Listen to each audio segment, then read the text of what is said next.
Magandang araw sa inyong lahat at welcome sa aking channel.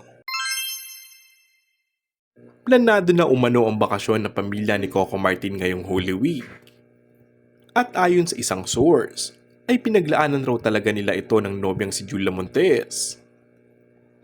Dagdag pa nito, ay finally, kasi nung last year umano, hindi sila nakalis dahil sa busy schedule sa proyekto, pagpopromote at sa lahat. Nang nakausap namin sa MediaCon ang batang Quiapo star na si Coco Martin, ay out of the country raw ang kanilang destinasyon at ayaw pang sabihin kung saang bansa. Hindi naman daw sila magtatagal dahil kailangan niyang bumalik agad since may mga kailangan gawin sa taping niya sa batang Quiapo. Pero excited na raw sila sa gagawing bakasyon dahil first out of the country nila ito since pandemic. Pero di ba't kamakailan lang ay may Eurotrip sila ng aktres.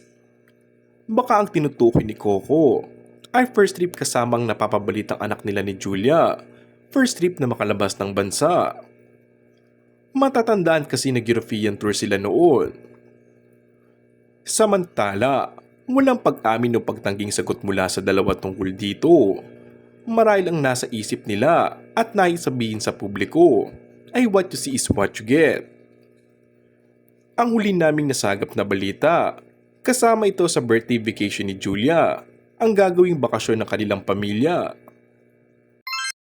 And that's all for our today's video.